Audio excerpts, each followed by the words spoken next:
Well, hi there. This is Cliff Rosa from Rosa Media Productions, and I'm actually coming with part two of a two-part interview I did with Brian Kissell. He's the principal of Ada Harris School down in Cardiff-by-the-Sea. And it's the first school where I installed and set up a webcasting studio, and got a great interview. Well, broke it into two parts because it's a little longer. And anyway, I'm going to bring the second part here. If you missed part one, you can find that on my website, rosamediaproductions.com. And I just want to share some of the questions we deal with on that segment. Let me see here. As a principal, why were you interested in having a video broadcast system? As Ada Harris Student News met the goals you had for it, what were the keys to that success? And what were some areas where the system fell short? You know, it was actually a prototype system. We hadn't tested it before, well, we set it up at your school, and they ran well with it, I'll just say that. What are some of the upgrades that you've made to the system since I set it up? And then this system cost your school about $7,000 altogether for the equipment and the setup. Do you feel that that investment was worth it? Why or why not? Now, if you'd like to hear the answers to those questions, check out part one of this interview. That's actually on, you can find that on my website, rosamediaproductions.com. But at any rate, here's part two of the interview with Brian Kissell. Some great content, and I'll see you after the interview. So, Mr. Kissell has a show too. You're making a regular show too? No, not a regular one, but I made some appearances. So we did some safety things for like how we were going to run our lockdown drill, and then I've had the students do some of the messaging for the Cardiff Way.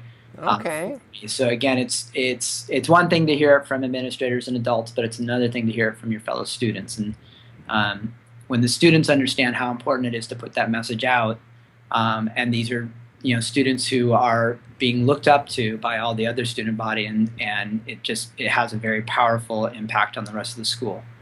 Yeah, that's actually one of the things that I have witnessed, because prior to setting it up there at Cardiff with the internet deployment, I had worked at two different schools developing an on-campus system that was analog over the cable systems, and to see the effect that it had on school morale, school culture, the students are hearing the same message, from the same leader, and generally in a much more focused way than they would if it was at an assembly with 300 kids. Right. And anyway, I've seen it really impact school sites in a positive way. So, yeah, I just kind of echo what you're saying, that it does affect the community that way. Mm-hmm. Well, let's see here. So the Ada Harris Student News has affected your school, and I'm curious about broader community. That was one of the things we had talked about in our initial sit down, was wanting to have build up your presence, your web presence a little more, to be able to show off what you do at the school to the broader community. Has any of that spilled over? Is there any effect going on there? It's mostly, like, I would say it's definitely impacted the school in a really positive way, and we kept our broadcasts fairly well controlled and kept them within our Schoology app, so they weren't just on the World Wide Web for everybody to see. And the reasons, we just want to respect the privacy of, some families would be very uncomfortable with their students' faces being broadcast up there, or names, that kind of thing. So before we just opened it up, we needed to keep it fairly controlled. I think moving forward into next year, we will still maintain that control.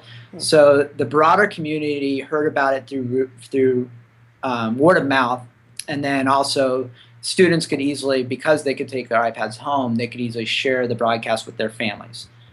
So our immediate families, most of them had some exposure to it and were able to see it, and there was a very positive response. So we meet monthly with the Cardiff-by-the-Sea, which is our parent foundation, and when I would talk about it there, I got a lot of just really positive vibes and nods about how fun it was to see the students doing this kind of work. And then the other thing I would add is it really does, it builds the community within the school, in the sense that, third grade students have an understanding of, oh, there's some cool things going on in the fifth grade classroom. I can't wait to get to fifth grade. So when you have students who are chomping at the bit to come to school, to go to the other classrooms, and to progress through your school, you know that something's going really well, and that's the kind of energy that we have. And this tool really helps us kind of show that energy more broadly and really get more of the students to participate in that energy. Okay. So basically, most of the discussion you've heard as far as the community goes, the parent community, that's really just the students sharing the hidden broadcast directly to their parents and family. And that's all been real positive from the parents. They've been excited about it. Yeah. And but as far as your actual on campus, it sounds like it's engendering a kind of higher level of motivation and enthusiasm about being at school, coming to school, progressing through school for the students. Is that what I'm hearing? Yes, definitely. That's great. I mean, those are a couple of good payoffs.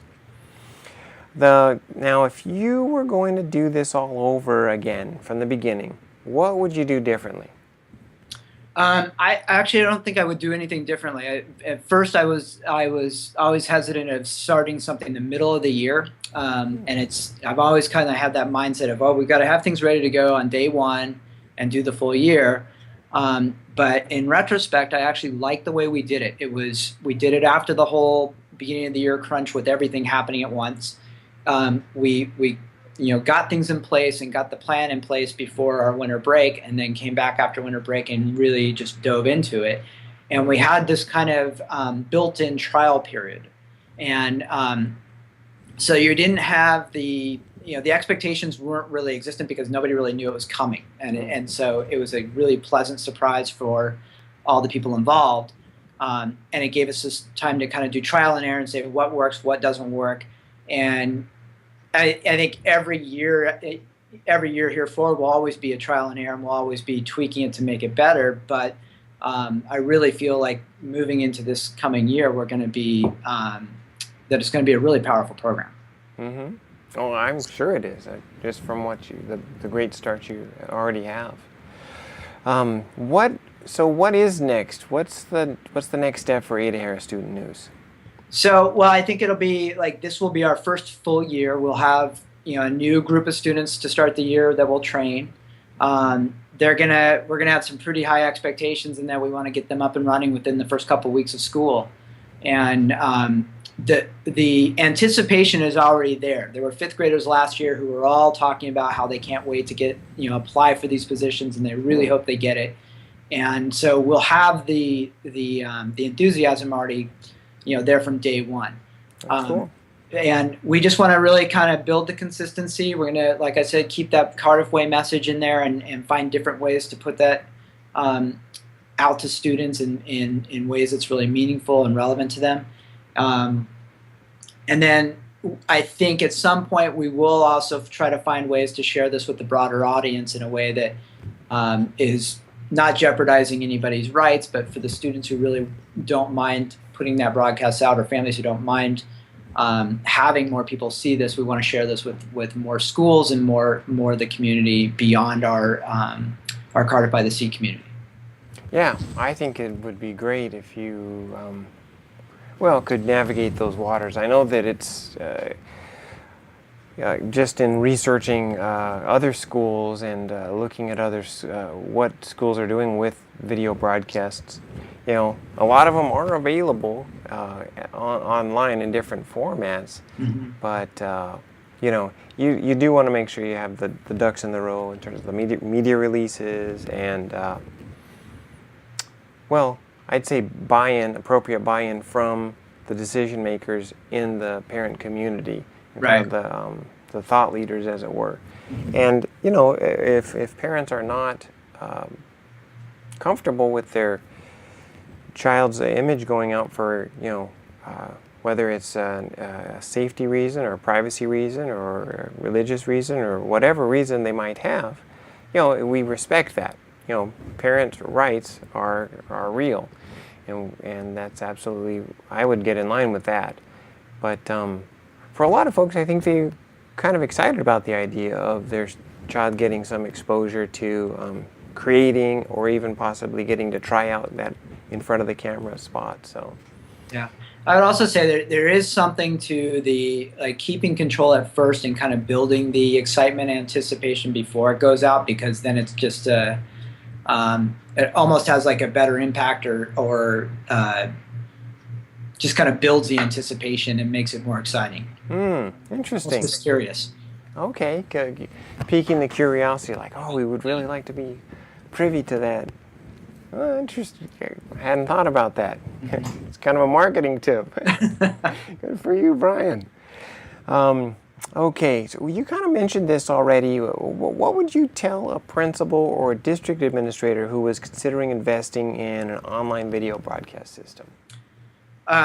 Well, the first thing I would say is just don't feel like you have to have the clearest vision or design of this already set up. I mean, if you have just that initial curiosity, and you have just a hint of thinking this might work within your culture, I would say try to find the money to do it, and then try to find somebody to do it. There's a really good chance that there's somebody on your staff who is going to be much better at it than you are, and they're probably going to do it in a much better way than you would have ever anticipated. And I don't know if I just got lucky and that's the way it was, but my sense is that that's probably true on just about every campus. I mean, we have just incredibly talented and gifted teachers all over this state, and so I think in every school you have at least one, if not many, teachers who would be able to take on this project and make it a really meaningful thing for your school.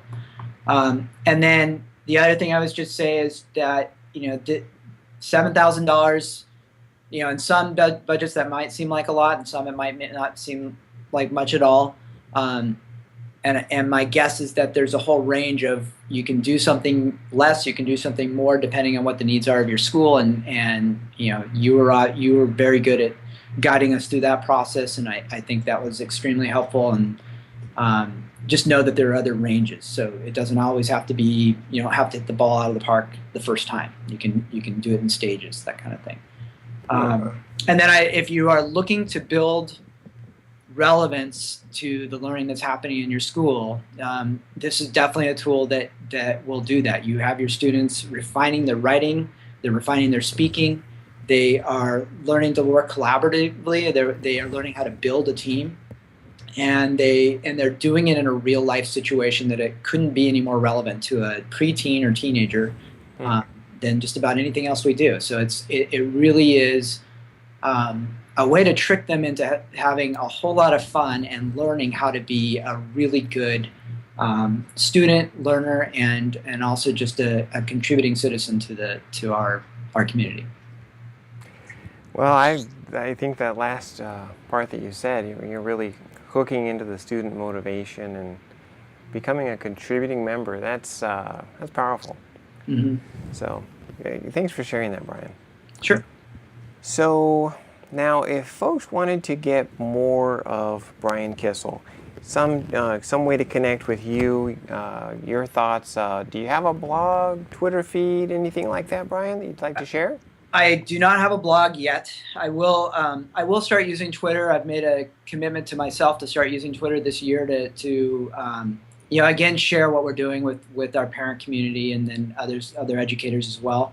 Mm-hmm. I haven't started it yet. I have my account and everything, but I rarely use it. So, so not quite there yet. You do have one. You just haven't really started tweeting yet? Is that what you're saying? Yeah, exactly. I'm not doing the tweeting. I follow people and I've maybe done a handful of tweets in the whole time I've had it, but I have not done the regular tweeting and really putting out what I should be doing with the work that our teachers and students are doing here. So I've made a commitment to do that this year, and well, I can give my Twitter feed is Brian_Kissell, not really unique. So, but it's capital B, RIAN _ capital Kissell. Okay. And I look forward to starting to put some information out and some fun things that we're doing here on campus that we'll be linked to the Ada Harris Student News, but also to some other good things we're doing on this campus. And then we do have a website, and we're in the process of updating it, so it's going to be reflective of more of what, I mean, it's a really good website already, and it's kind of been a standalone thing for a while, but it's going to be a little bit more current and reflect what's going on here really soon. So, and that's cardiffschools.com. And I will put an open invitation to any principal or teacher who wants to come see our program. I love to show off our school. If you come here, I would just say let's commit at least a half day and maybe even a full day to walk around this campus, because there's a lot to see. And I like to talk about everything going on here, and you will have a lot of questions, and you will be very curious and interested to see what's going on here. So if you have the time to come by and you are interested in seeing this program in action, just let me know. And that's a very generous offer, Brian. I appreciate that. Sure. And wow, that sounds like, really throwing out the welcome mat. Thank you. So let me just make sure I got that right. At Brian_Kissell at that's your Twitter, right? Yeah. And then the web site for the school is cardiffschools.com, right? Correct. Cardiff Schools with an S, cardiffschools.com. Okay, I will be adding those to the webcast show notes, so folks can get those easily. And you can add my email to that as well, so that'll be fun too. Oh, okay. I have that. Yeah. So, well, Brian, I appreciate you taking time to do this interview today, and I'm hoping to see you face to face here in the next month or so. Okay. Down there when connect with Mark around the studio again. So, anyway, I just wish you well, and of course Ada Harris well, and I just thanks for meeting with me today. No problem. It was my pleasure. Thank you very much.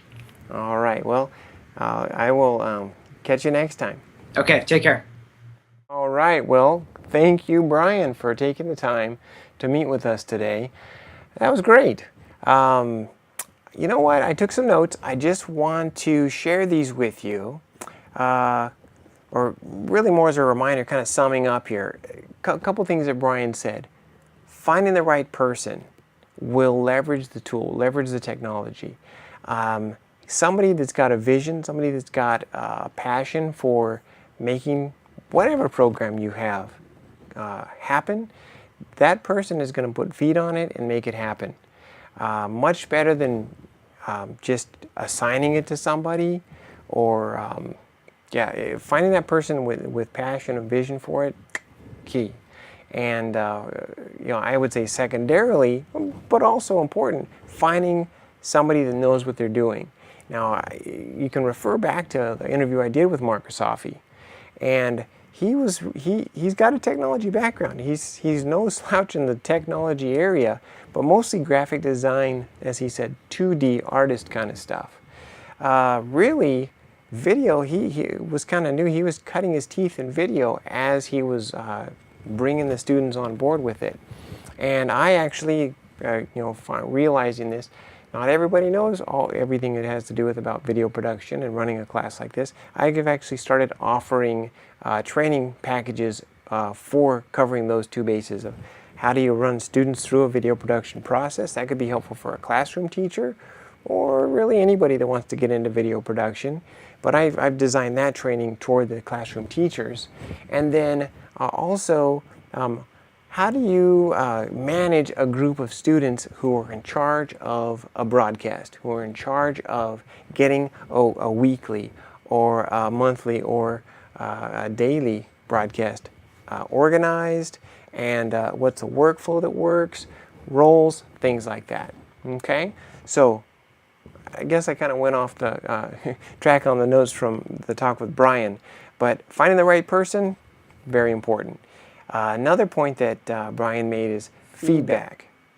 When they set up their LMS, their learning management system, Schoology, I believe he said, to allow for commenting on the videos. So again, this isn't out there in YouTube land where just any unscrupulous person could make any sort of comment in an uncontrolled way, but this is in the controlled learning management system that just the students and the staff have access to, and parents, but not complete access. Then they allowed that commenting to give feedback back to the production team, and they were able to use that feedback to improve their game, their show, their production. Real valuable lesson. That's not just a valuable lesson for schools. I mean, that's a valuable lesson in business, and it's great that students are learning that. Like Brian said, 21st century skill. So that's awesome. And the last thing, the point that I wanted to bring out that what Brian said is, don't shy away from starting small and in a controlled way and then letting it grow. You got to start somewhere. And it doesn't have to be full grown out of the nest. It can start small and gain momentum over time. In fact, he said that it's actually the waiting time before they've really gone live and out public with a portion of their broadcast is causing anticipation to grow in their community.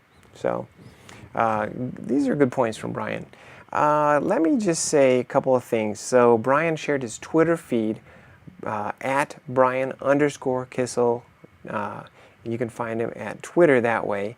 And he put out an open invitation to contact him through their website, cardiffschools.com, and basically set up a time to do a walkthrough to see what are they doing with this broadcast and other great technologies at Ada Harris School. So get in touch with them through cardiffschools.com. Brian Kissell is the principal there, and set up a time for you to check out what they're doing. We learn when we see other people implementing at a stage higher than where we are. So again, thanks to Brian for those things. I'm just going to wrap up my webcast now by saying, if this content has been helpful for you, please head over to my website, rosamediaproductions.com. And there's a place in the sidebar to actually subscribe so that you can get regular updates on information that I put out here. My thing is using video to grow your online presence. And as a former educator and a growing entrepreneur, those are my target audiences, entrepreneurs and educators. So with that, I'm Cliff Rosa with Rosa Media Productions Webcast. Have a great day. Thank you for investing your time with Rosa Media Productions e-learning. I'm Cliff Rosa, encouraging and empowering you to make your impact on the world with media.